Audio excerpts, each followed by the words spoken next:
നമസ്കാരം. ഞാനിവിടെ ഉണ്ടാക്കാൻ പോകുന്നത് നല്ലൊരു ടേസ്റ്റി ആയിട്ടുള്ള മാംഗോ ഷേക്കാണ്. നല്ല ഈസി ആയിട്ട് ഉണ്ടാക്കാൻ പറ്റും. അപ്പോൾ ഇതെങ്ങനെയാണ് ഉണ്ടാക്കുന്നതെന്ന് നോക്കാം. അതിനായിട്ട് നമുക്ക് ആദ്യം മാംഗോ പൾപ്പ് ഉണ്ടാക്കണം. അതിനായിട്ട് ഞാനൊരു 4 വലിയ മാങ്ങ പഴുത്തതെടുത്തിട്ടുണ്ട്. ഇത് തൊലി കളഞ്ഞിട്ട് ഒരു മീഡിയം സൈസിൽ കട്ട് ചെയ്തെടുക്കണം. അപ്പോൾ ഇതുപോലെ ഞാൻ മീഡിയം സൈസിലത് പീസസ് ആക്കിയിട്ടുണ്ട്. ഇത് നമുക്കൊരു മിക്സിയുടെ ജാറിലേക്ക് ഇട്ടിട്ട് നന്നായിട്ട് അരച്ചെടുക്കണം. മാംഗോ പൾപ്പ് ഇതുപോലെ അരച്ചെടുക്കുക. മാംഗോ പൾപ്പ് റെഡി ആയിട്ടുണ്ട്. ഇപ്പോൾ ഞാനിത് കുറച്ചധികം മാംഗോ പൾപ്പ് ഉണ്ടാക്കിയിട്ടുണ്ട്. ഇതിൽ നിന്ന് കുറച്ചേ ഞാൻ മാംഗോ ഷേക്കിനായിട്ട് യൂസ് ചെയ്യുന്നുള്ളൂ. ബാക്കി ഞാൻ പ്രിസർവ് ചെയ്ത് വെക്കും. അതിൻ്റെ വീഡിയോ പിന്നീട് ഇടുന്നതായിരിക്കും. പിന്നെ നമുക്ക് മാംഗോ ഷേക്ക് ഉണ്ടാക്കാനായിട്ട് ഒരു മിക്സിയുടെ ജാറിലേക്ക് അരച്ച് വെച്ച മാംഗോ പൾപ്പിൽ നിന്ന് 4 തവിയാണ് ഞാൻ ഒഴിക്കുന്നത്. നമ്മുടെ വീട്ടിലൊക്കെ കറിക്ക് ഉപയോഗിക്കുന്ന തവി, 4 തവി മാംഗോ പൾപ്പാണ് യൂസ് ചെയ്യുന്നത്. ഏകദേശം ഒരു 150 ml വരും. ഇതിലേക്ക് നമുക്ക് ആവശ്യത്തിന് പഞ്ചസാര ഇട്ട് കൊടുക്കാം. 2.5 ടേബിൾ സ്പൂൺ പഞ്ചസാരയാണ് ചേർത്ത് കൊടുക്കുന്നത്. മധുരമൊക്കെ നിങ്ങളുടെ ഇഷ്ടം പോലെ ചേർക്കണം. പിന്നെ ഇതിലേക്ക് തണുത്ത പാല് 200 ml പാലാണ് ചേർത്ത് കൊടുക്കുന്നത്. പാക്കറ്റ് പാലാണ്.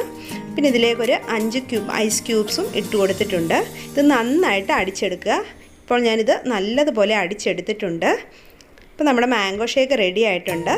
ഇത് സെർവിങ് ഗ്ലാസ്സിലേക്ക് ഒഴിക്കാം. നല്ല ഈസി ആയിട്ട് ഉണ്ടാക്കാൻ പറ്റുന്നതാണ്. അതുപോലെ തന്നെ നമുക്ക് പാലിൻ്റെ അളവ് ഒരുപാട് ഇഷ്ടമല്ലെങ്കിൽ അതിന് പകരം തണുത്ത വെള്ളം ചേർത്താലും മതി.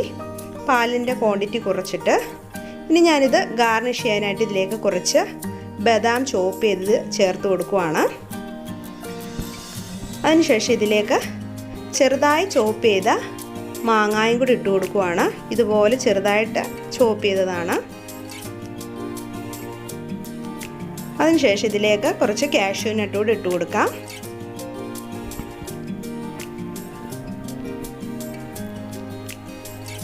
അങ്ങനെ നമുക്ക് ഈസി ആയിട്ട് ഉണ്ടാക്കാൻ പറ്റുന്ന മാംഗോ ഷേക്ക് റെഡി ആയിട്ടുണ്ട്. നിങ്ങളെല്ലാവരും ഒന്ന് ട്രൈ ചെയ്ത് നോക്കുക.